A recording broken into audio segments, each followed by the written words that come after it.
Hi, good evening everybody. So tonight we are going to be doing our making some bunny bags. I've got a couple of different variations to show you. I might not completely finish one of them because it's based on the exact same principle of the storage pots that I did probably quite a few months ago now, last year. But I've got all the resources there ready for you to do that. So depending on how you prefer to learn, you might either want to look through all the photographs and instructions I've got, or rewatch the video which I will share again. So I'll just show you the two styles. So this is the main one I'm going to focus on, these back, it's not just my face, which is this one. So that requires the little template that I put on the sharing folder on Facebook last night. So I've just done a plain cotton liner and then a kind of more decorative outer. I've not chosen to do any sort of facial features or a little pom-pom or a nose or anything like that, just because of how busy the fabric is. But if you had a plainer fabric, hi everybody, see everyone starting to join now, like a polka dot or a gingham or stars or plain or something, then you might want to put those details on. So that pattern is the one that look like this. So this is like a baby version of the bag, just printed on an A4 piece of paper. And then the other one with the template that was sort of chopped in half. And all I've done is just stuck it together and just slightly overlapped it. So where my lines met, just sort of held it up to the window and stuck it together. If you're worried about sort of scales and sizes, don't worry too much. As long as all your pieces of fabric are cut the same, don't worry too much if your paper matches the test square or not. That's just kind of giving you a gauge. So the bag I've done is using the bigger of the two templates. Hello everybody, I can see everyone rolling in. So that's that size. So I can fill quite a lot of treats in there. Maybe the smaller one you could obviously a bit more portion control, and then might be used for nice things like hair slides or hair bubbles and things like that afterwards. So that's the first one, and then the second one I'm going to discuss, might not do it all, is the one that's based on the storage bag but with shorter ears. I've done a lop-eared rabbit and the ears are very, very long, so they'll be about 10 centimetres shorter, so more like that. So that's based on the storage bag. So just untie the ears. So if I show you, it's basically a little storage pot with some ears trapped in at the side. So it would actually maybe make quite a cute little, oh gosh, God, now I'm getting excited. Could probably make quite a cute little basket for an Easter egg hunt like that. And then obviously, of course, when you've got all your goodies in, which I've had to hide from my children tonight, so you didn't see them, want to eat them. Obviously, you can fit quite a lot in there. And then obviously you can fill it with goodies and tie it up. So it's a cute variation on that. So the reason I'm going to show you this as well, or certainly some aspects of it, is how is how you can fit both bags on two fat quarters. So one of lining and one of the outer. So I'll just move you over to my cutting table. So excuse me if it's a little bit wobbly now. I think it'll just be easier to give you the best view. So I've got a fat quarter here. It's dictated really on the print of the design, but also works best to maximise your fabric as well. So the first thing I'm going to do is I'm going to do the bunny bag with the template. So all I've done, so if you can see where my selvage edge is, so fat quarters are slightly rectangular. So it's 50 centimetres down the direction of the selvage, but 56 along. And if you've got a wider one, then you'll have plenty of fabric to play with.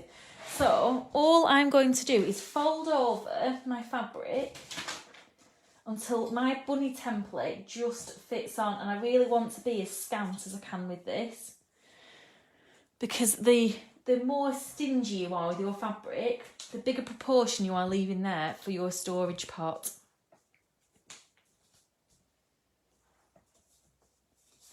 I'll do some of this with the water cutter and then some with the scissors. So the amount of fabric I've got left roughly is 19 centimetres by 50 centimetres, and I'm using all of that for the little storage pot or the bag or whatever it might become.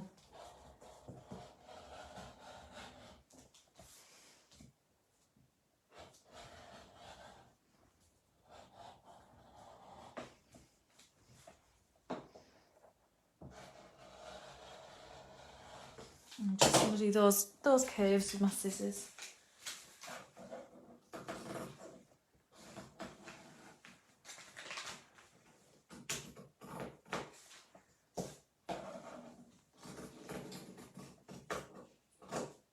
So I'm going to put that to one side for a minute. These two pieces of fabric aren't going to be sewn together just yet. So if you are need to do your lining, which I've just pre-cut, then don't worry about taking your pins out. So I'm now going to cut a rectangle that's 19 centimetres of strip by the full length of the fabric, which is 50 centimetres. Like that. And that is the main base for my storage pot. Now this one has got a direction, it's kind of like an all over direction, so there is rabbits that are upside down sideways. When I was doing my mint bag, oh sugar, I'm throwing chocolate eggs everywhere, yesterday, there is a definite direction. So what I've had to do is do a little seam join there, and then all the way around they're all the right way around, so just be aware of that. So on my little instructions, which again I will put on Facebook, the whiteboard back out, I just highlighted that. So if you have got a fabric that's got a direction, what you'll need to do is cut it along this fold, rotate one side of the fabric, and then sew it back together at the bottom seam, so that you don't have bunnies the right way up on one side but then the wrong way up on the other side. And then all you need to do, because you would have stolen a little bit of seam allowance from the bottom, is just make your lining the same size. So you might have to trim a centimetre or two off that, just so that they are exactly the same size rectangles. So I'll put that to one side for a minute, and now I'm going to cut my ears of my storage pot bunny bag. So just using the leftover fabrics, I'm going to do 2 strips that are 8 centimetres. So times that by 2, that's 16 for both my ears. So this is how much fabric is left from a fat quarter. Not much at all. And then I'm going to do them 25 centimetres long. I did my ears on the picture 35 centimetres long, and I think they look, like I said, more like lop-eared rabbits, a bit too big. However, I'll do one of each, but it would be nice, obviously, if you've got the longer straps, which is the full length of what's left, 35 centimetres, you could make it into that little sort of handbag. So you could leave it that length if you wanted to, but I'm going to do this one 25 centimetres just to see the difference. Like that. And then to make 2 ears rather than one big wide one, I'm going to do it 8 centimetres. Like that. So there are my 2 ears. Now, of course, I want my ears nice and curved like a bunny rabbit's. So this is up to you. You can use your creative license here. So I've just folded the ear in half. So I'm going to draw kind of from the raw edge side towards the fold. So you could either do, in fact, I might do a different type of ear. I did on my bunny bag a rounded ear like that. But I think what I'm going to do this time is, just to make it look a bit different, do a more pointed ear. Like that. And I'm going to cut down my ear. If you are thinking about doing quite a lot of these, you might want to make a little template for your ears, and then you're not having to sort of draft them every time you're doing it. So I have repeated all of that with my lining fabric. So I've got 2 rectangles that are the same size and 4 ears. So I'm going to just, obviously have to just readjust those, trim those down a little bit. And I'm going to put all that to one side for the time being. And I'm going to focus on my little bunny bag first. So I'll keep it on this table for the time being because it's easier. So whichever one is your outer fabric, you might want to use something like an erasable pen or similar to mark on the facial features. So obviously on the back of your bunny bag, you can mark for a tail, which you might want to do with embroidery thread or a button or a pom-pom, something like that. And on the face, the eyes, and then the nose. So again, you could stick those on with fell or buttons or whatever, or some little bits of hand embroidery, some nice French knots or something.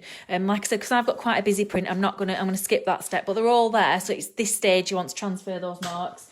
before you take the pattern off.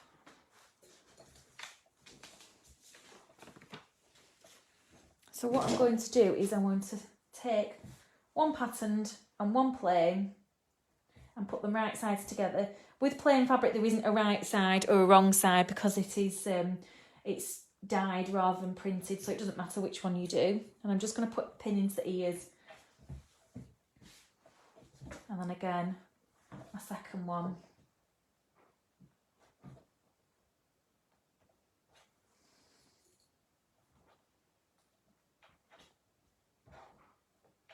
So I'm going to use a sort of scant 1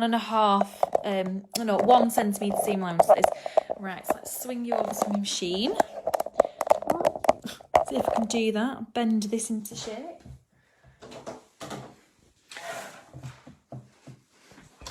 And I'm just using a normal straight stitch. And I'm going to be going all the way around that ear. So I'm going to start here at the side seam, curve round up to the tip and then back down again. Like I said, I'm doing a 1 centimetre seam allowance, and I'm just going to keep that throughout. So 3 stitches forward and then 3 stitches into reverse just to secure that.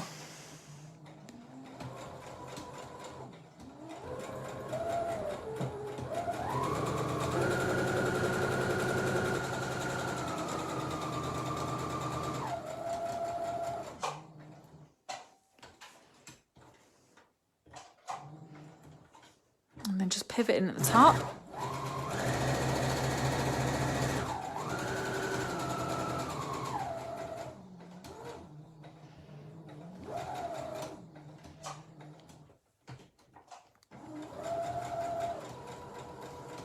And then as I get to the end, I'm going to do 3 stitches backwards and 3 forwards again just to secure it all.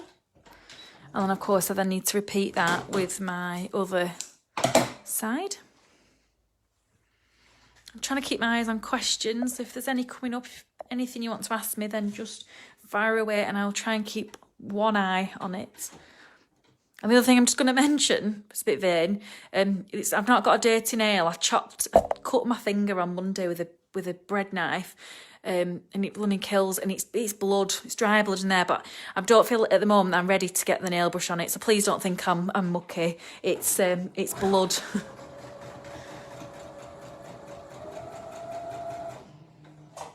I imagine people probably wouldn't even have noticed that, would they? I don't know why I've highlighted that, but anyway.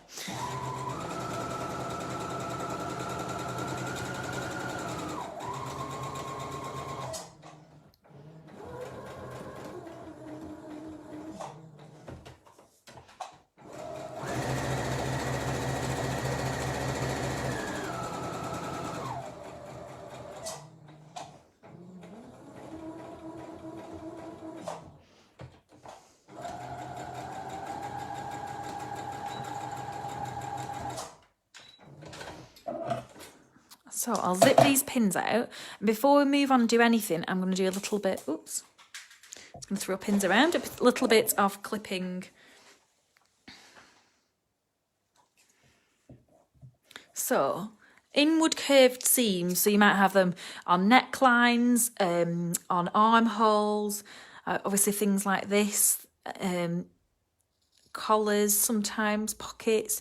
So to allow that fabric to spread, I'm just slicing into it. So when we flip it back on itself, you've not got any puckering. If you've ever done anything and you can see the strain in the fabric and it looks like it's creasing and it's stressed, it's because you need to put some little snips in. And you want to be as brave as you can with those. If you're not brave enough, it will still do it. Obviously, you don't want to cut 3 stitches because that would be a bit of a disaster. And then on your tip, so you get nice pointy ears, I'm going to trim off the excess fabric. So right across the top, and then what's called grading down the side. So really reducing that bulk, a little bit like you would do on bunting flags. And then obviously I need to repeat that for the second side.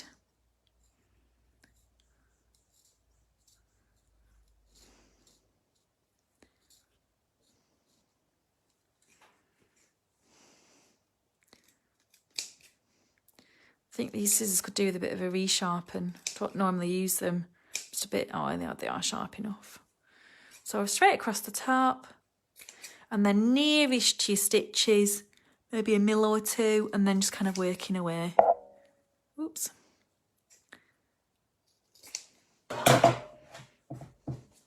Like that. So what we're going to do is we're going to stretch these pieces out, open them up, and I want to match the seams up the best I can.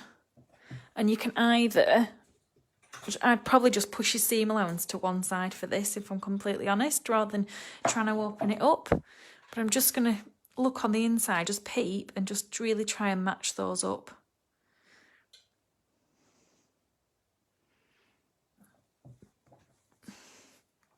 Like that, and like that. And then I'm going to leave myself, or remind myself to leave a little gap. The one I did with the mint fabric, I left the most minute, ridiculous gap, and I don't know why, I always do it. So I'll probably leave a good sort of 3 inches, 7.5 centimetres, something like that. It's a bit of a false economy leaving a small gap, because then it's really hard to get your bag out of there. I can just see Linda's said, where do you get your scissors sharpened? I've got a scissor sharpener for the studio, so we just do it at work, which has been amazing actually, because these scissors are older than me. These were my mum's, so it's really good as a scissor sharpener. They're not that expensive either. I'll have to look into seeing if we can stock them, because they're really good. And I hate waste, so once you've got invested in a good pair of scissors, you want to keep them nice. So I'm going to go all the way around the perimeter of my bag now, avoiding that gap. So I'm going to start at one of my pins. So always put pins in. You could mark them with a bit of chalk or the erasable pen, just to remind yourself just to leave that gap, so you don't get stuck outside of your bag. And of course I'm going to do those reverse stitches forward and then backwards.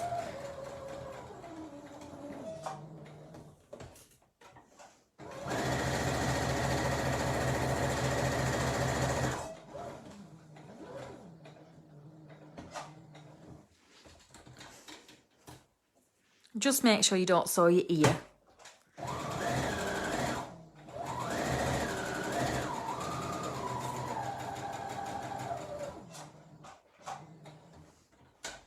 So I'm just going to move this, and I'm just going to flip my ear back and that one back, and then I don't sew it.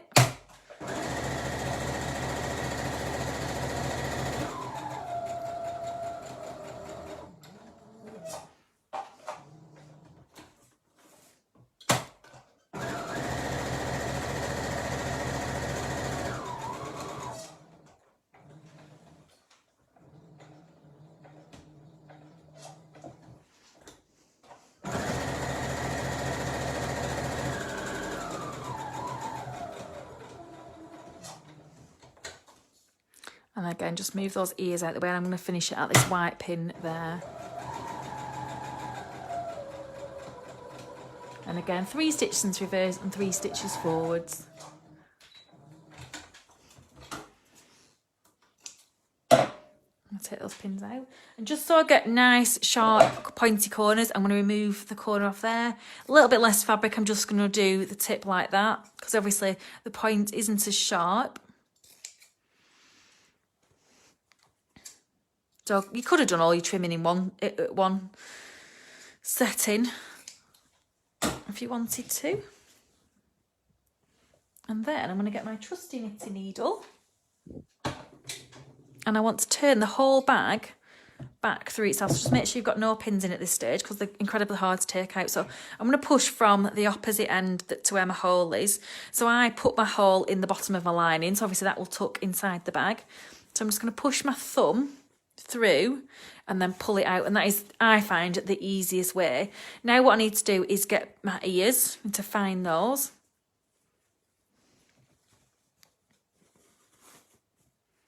So I'll get them the majority of the way, and then I'm going to go in with my knitting needle and point everything out.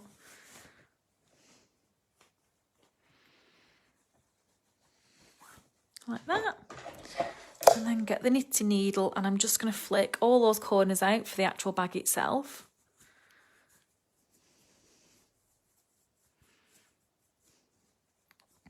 And just be fairly gentle when you get to corners, because you'll weaken those seams by taking off that excess fabric. So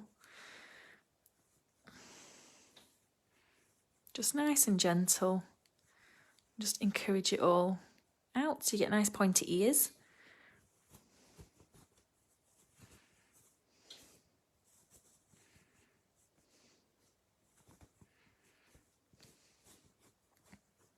Sorry, not on camera there. And then this one. Just nice and gentle. And then it's a bit of an ironing mission. So let me just move my ironing board.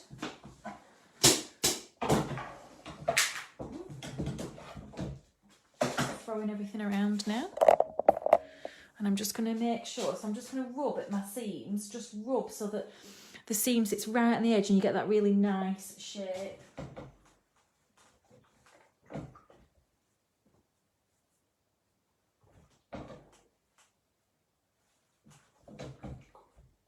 Got 2 ears.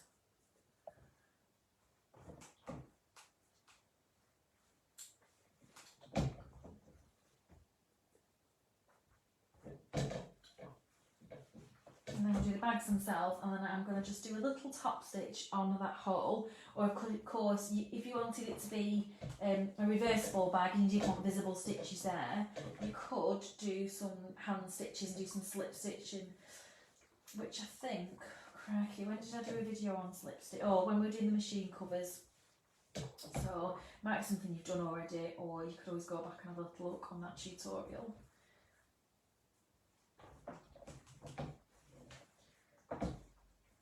Just rubbing all of those crease seams out. So the top stitch I will do would be really nice and close to that edge, so I'm just going to flip it and I can show you, and I think she'll have time to move on to the second bag, so encourage all those corners out so you don't get any lumpy bumpy bits, and then I'm just going to iron the top of the bag now.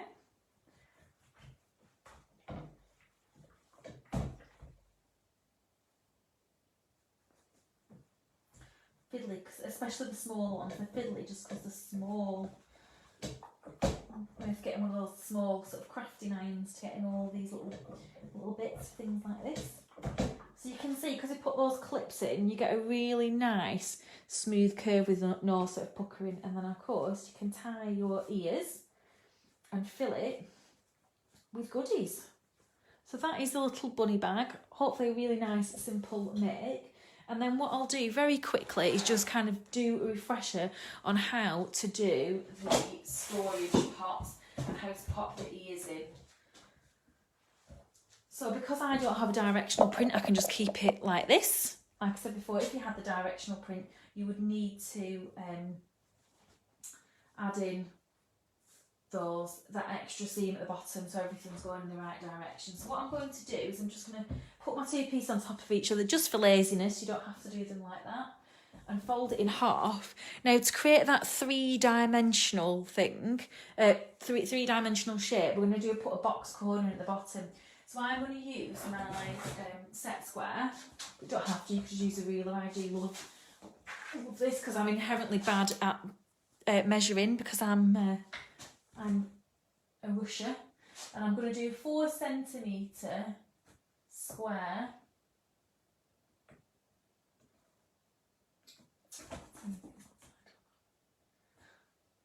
4 centimetres up from the bottom and 4 centimetres in from the side, and I'm going to do the same on the other side. 4 centimetres up and 4 centimetres in, like that. And I'm going to chop them out. And the reason I'm doing it all like this is just so I'm doing it all at the same time. So if you've made a million storage pots and you're completely addicted to them because they are very handy, then if you log off now, then I won't be remotely offended, because it is just going through the same principles. So don't worry, you won't offend. So I've removed those bits of fabric, and then I'm just going to take this apart because I don't actually want them to be together at the moment. So what I'm going to do is I'm going to do a centimetre side seam down both sides, But on my lining again, I'm going to need to leave a gap. So I'm going to leave it kind of towards the bottom edge of it, not too near to the top. And again, I'm going to leave a sort of similar space, like 7.5 centimetres, 3 inches. So flip you back to the machine. So everything's centimetre seam allowance, so there's not too much jumping about, which is good.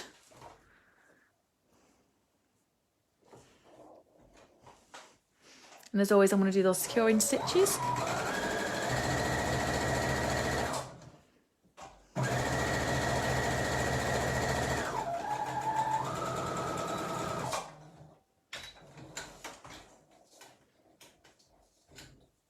And same on the other side.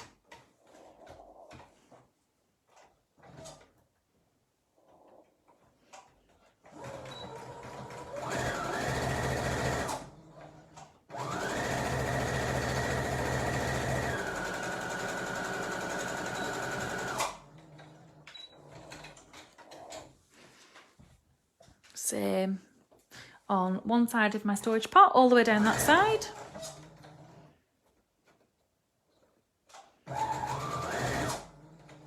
Oh, coarse bit of thread.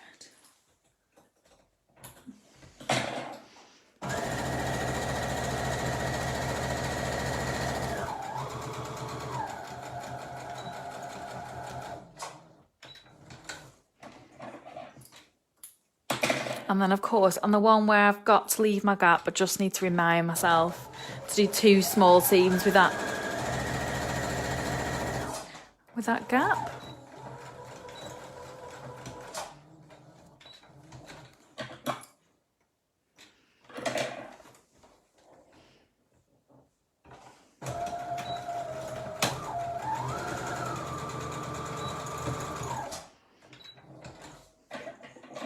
So for these sort of bunny bags, baskets, these are absolutely fine to just do with just plain cotton, no interfacing. But if you're making a storage pot and you wanted to put things in it and keep it fairly rigid, then I would recommend interfacing at least 1 layer of your fabric. So to create that box corner, all I'm going to do is take it from that flat shape, and I'm going to take this bottom crease, or seam if you had to put a seam in, and line it up with the side seams we've just done.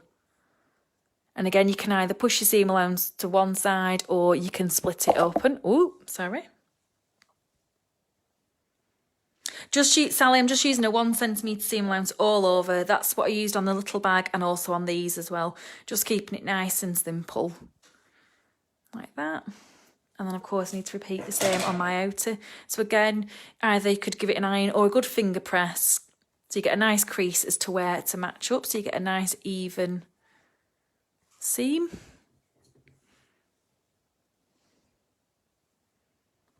And then the same at the other side, so crease to seam or seam to seam. And then of course we're going to do 1 centimetre seam allowances with some nice reverse stitching.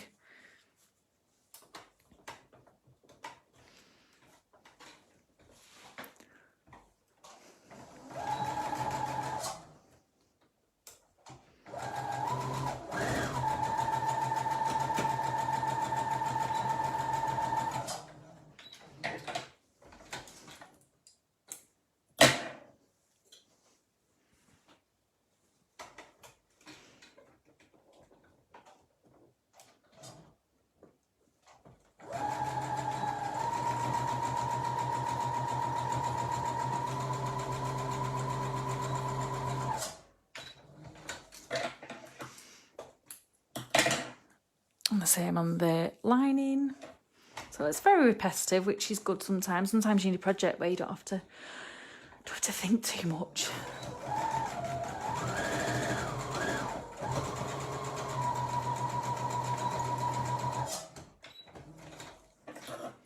And 1 more corner to go, and then we are almost ready to pop the ears in and to turn it from a plain old storage pot to a bunny one.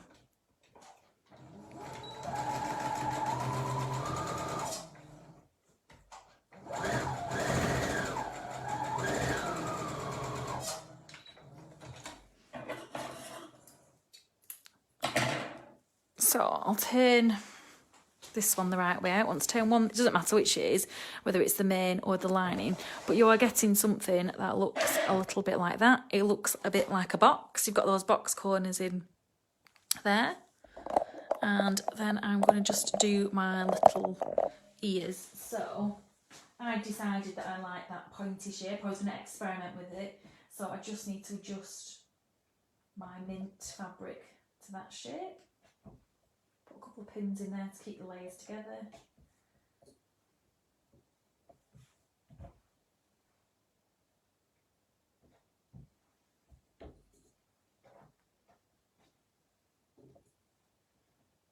So I'll just trim that curve.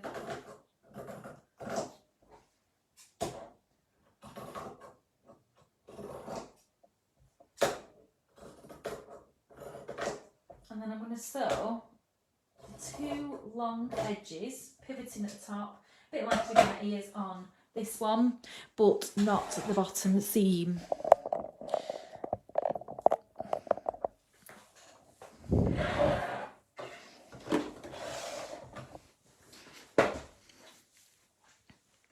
So, again, start with those reverse stitches.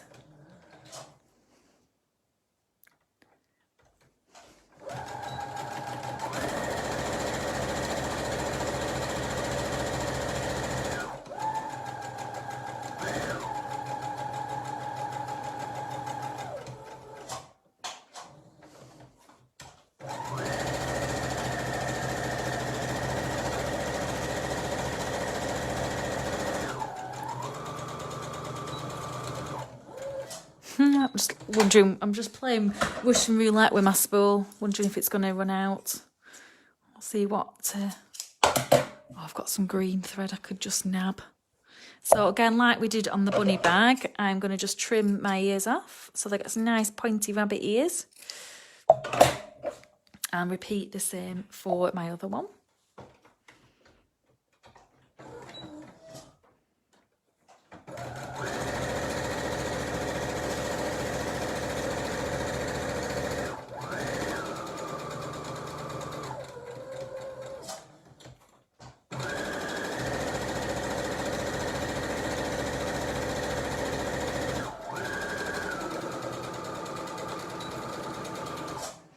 Oh yes, it's definitely going to go now.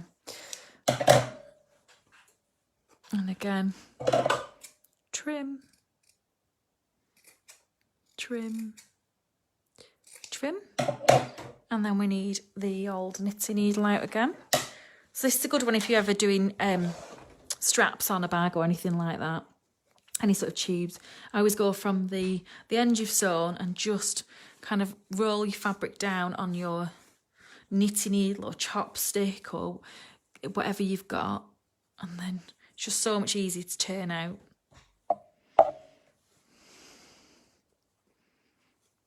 Like that.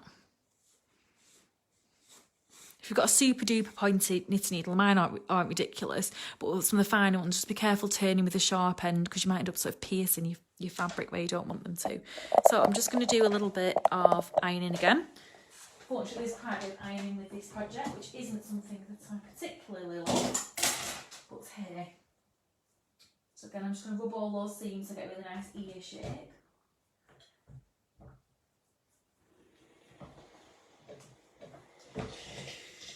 Just really rub at the sides.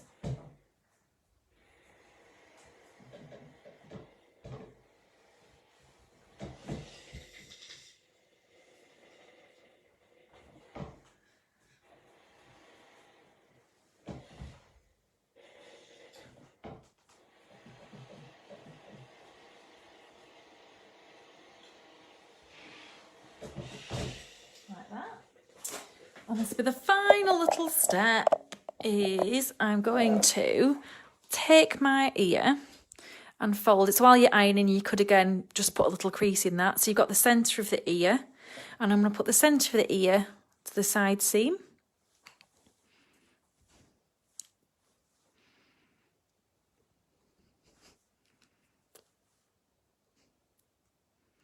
You don't have to have it like teal to teal or mint to mint. You could flip them round, but I've just kept my my fabric consistent like that.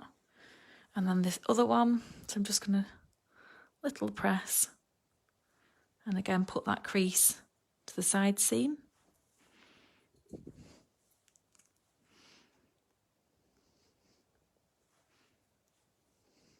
Ow.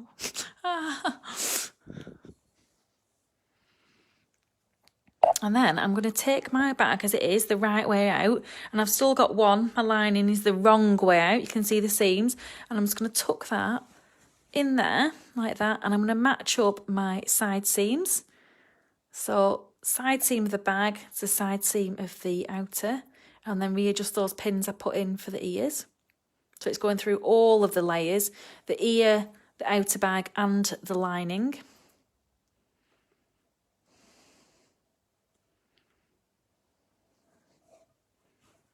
And the same at this side. So my seams, seam to seam, and just flick those pins.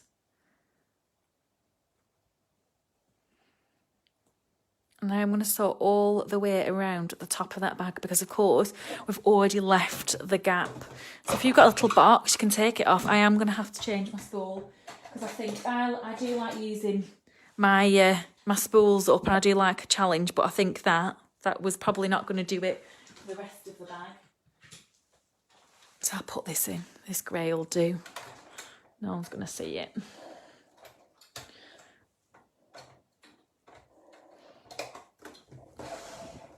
And then, of course, good old centimetre seam allowance. So I'm going to tuck that on my bag. My bag, not my bag. I'm tuck it on my sewing machine. Someone's just asked for the pattern. Pat's asked for the pattern. The pattern for this, the little bunny bag, is on the Facebook resource album. So it's the photo album and it's called Facebook Live Tutorials, and all the patterns and templates and stuff we used on any of the lives are all in there. And then, of course, I'll put a little picture on of the dimensions of the storage bag, but good, because you don't need a template for this, just a rectangle.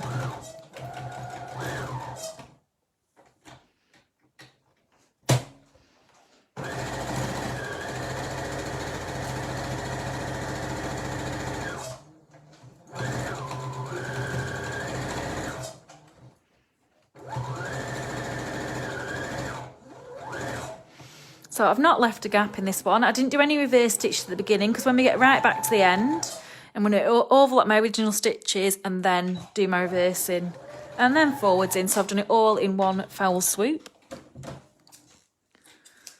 I'm going to turn my machine off, take those last few pins out, and then peeping through already is my little ear. So I'm going to pull it through that gap. And again, I've probably not left an ideal gap, but it's not too bad. I always do tend to leave them on the small side. So if you're making a storage pot, like I said, that you want a bit of structure to, and you've put interfacing on, just make your gap a little bit bigger so you don't lose the will as you're pulling everything through. And then just like with my little bag, I'm going to need to top stitch the lining up, the gap in the lining, because no one will see that, be hidden inside your bag. Or, of course, you could do the slip stitching if you did want it to be reversible. So I'm just going to tuck that in there, and I've got one last final tiny bit of ironing. I'm sure there's people out there who don't mind ironing, but I really don't like it.